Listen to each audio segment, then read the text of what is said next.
ଯେତେବେଳେ ଚାହିଁବେ ସେ ନାରୀ ତୁମକୁ ଦବ। ମିଳନ ପାଇଁ ରାତିଦିନ ରୁମକୁ ଡାକିବ।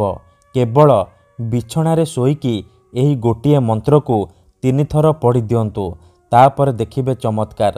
ହଁ ଫ୍ରେଣ୍ଡସ୍, ଆପଣ ସମସ୍ତଙ୍କର ଇଚ୍ଛା ଥିବ ନିଜ ପସନ୍ଦର କୁଆଁରୀ ଝିଅ ବା ପଡ଼ିଶା ଘର ଭାଉଜକୁ ପଟେଇବା ପାଇଁ, ତାଠାରୁ ନିଜର ମନ ମୁତାବକ କାମ ହାସଲ କରିବା ପାଇଁ। କିନ୍ତୁ ଇଏ ଏତେ ସହଜ ନୁହେଁ। ଏଥିପାଇଁ ଆମର ତନ୍ତ୍ରଶାସ୍ତ୍ରରୁ ମୁଁ ଆଜି ଆପଣଙ୍କ ପାଇଁ ଏମିତି ଏକ ସହଜ ମହାଶକ୍ତିଶାଳୀ ବଶୀକରଣ ନେଇ ଆସିଛି, ଯାହାକୁ ଆପଣ କରିଦେଲେ ନିଜ ପସନ୍ଦର ଝିଅ ବା ପଡ଼ିଶା ଘର ଭାଉଜକୁ ମୁହୂର୍ତ୍ତକ ଭିତରେ ପଟେଇ ପାରିବେ। ତାଠାରୁ ନିଜର ମନ ମୁତାବକ କାମ ହାସଲ କରିପାରିବେ। ଏହି ବଶୀକରଣ କରିବା ପାଇଁ ଆପଣଙ୍କୁ ବେଶୀ କିଛି କରିବାକୁ ପଡ଼ିବନି କିମ୍ବା କୌଣସି ପ୍ରକାର ପଇସା ଖର୍ଚ୍ଚ କରିବାକୁ ପଡ଼ିବନି। କେବଳ ନିଜ ବିଛଣାରେ ବସିକି ଏହି ଗୋଟିଏ ମନ୍ତ୍ରକୁ 3 ଥର ପଢ଼ିବାର ଅଛି। ତାପରେ ଦେଖିବେ ଚମତ୍କାର। ଯେମିତି ଆପଣ ଏପଟେ ଏହି ମନ୍ତ୍ରକୁ ପଢ଼ିବେ, ସେ ଝିଅ ହେଉ ବା ପଡ଼ିଶା ଘର ସୁନ୍ଦରୀ ଭାଉଜ ବିଚଳିତ ହୋଇ ଉଠିବ। ଯେପର୍ଯ୍ୟନ୍ତ ଆପଣଙ୍କ ପାଖକୁ ଆସିନି, ଆପଣଙ୍କ ସହିତ ସମ୍ପର୍କ ରଖିନି, ସିଏ ଗୋଟେ ମୁହୂର୍ତ୍ତ ବି ରହିପାରିବନି। ନମସ୍କାର ଫ୍ରେଣ୍ଡସ୍, ଓଡ଼ିଆ ଫଣ୍ଡା ଚ୍ୟାନେଲକୁ ଆପଣମାନଙ୍କୁ ସ୍ୱାଗତ। ଯଦି ଆପଣ କେଉଁ ଝିଅକୁ ମନେ ମନେ ଭଲ ପାଉଛନ୍ତି କିନ୍ତୁ ଯେତେ ଚେଷ୍ଟା କଲେ ମଧ୍ୟ ତାକୁ ପଟେଇ ପାରୁନାହାନ୍ତି, ତାକୁ ନିଜର ମନ କଥା କହିବାକୁ ଡରୁଛନ୍ତି, ଆଉ ଆପଣ ଚାହୁଁଛନ୍ତି କି ସେ ଝିଅ ନିଜେ ଆସି ଆପଣଙ୍କୁ ଭଲ ପାଉଛି ବୋଲି କହୁ, ତେବେ ଆଜିର ଏହି ଭିଡ଼ିଓଟି ଆପଣଙ୍କର ଇଚ୍ଛାକୁ ପୂରଣ କରିବ। କାରଣ ଆଜିର ଏହି ଭିଡ଼ିଓଟିରେ ମୁଁ ଆପଣଙ୍କୁ ଶିଖେଇବି ନାରୀ ମୋହିନୀ ବଶୀକରଣ ବିଦ୍ୟା।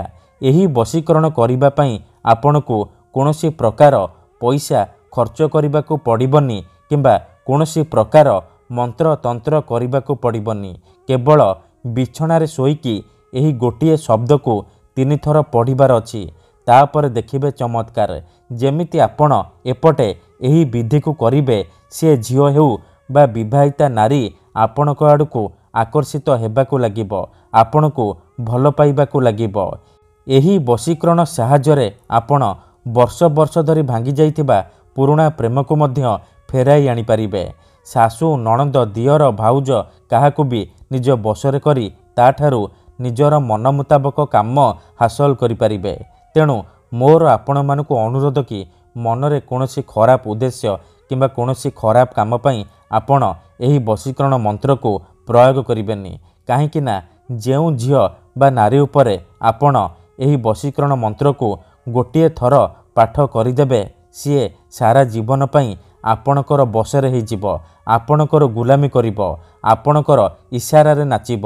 ଆପଣ ତାକୁ ଯାହା କହିବେ, ଯେମିତି କହିବେ ସିଏ କରିବ, କୌଣସି ପ୍ରକାର ବାଧା ଦେବ ନାହିଁ।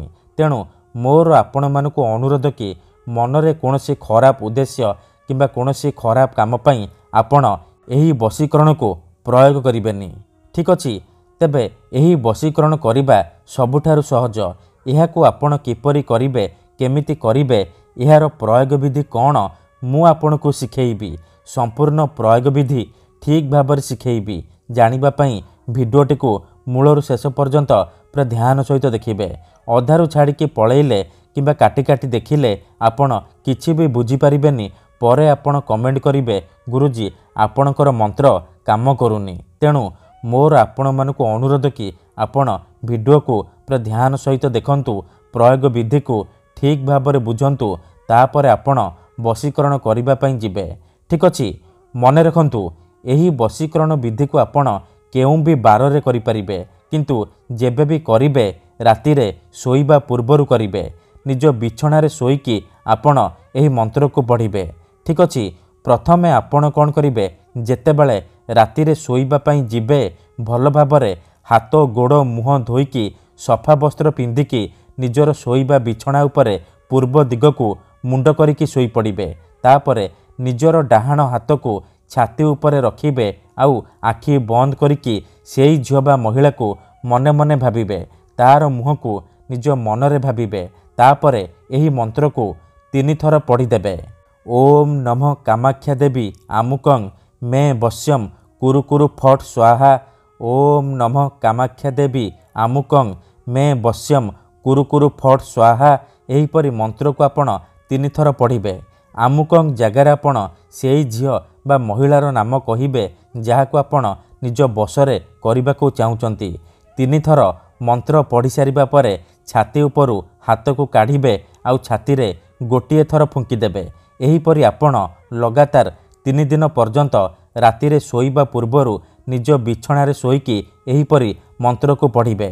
ତାପରେ ଦେଖିବେ କିପରି ସେ ଝିଅ ହେଉ ବା ପଡ଼ିଶା ଘର ଭାଉଜ ଆପଣଙ୍କ ଆଡ଼କୁ ଆକର୍ଷିତ ହେବାକୁ ଲାଗିବ। ଧନ୍ୟବାଦ।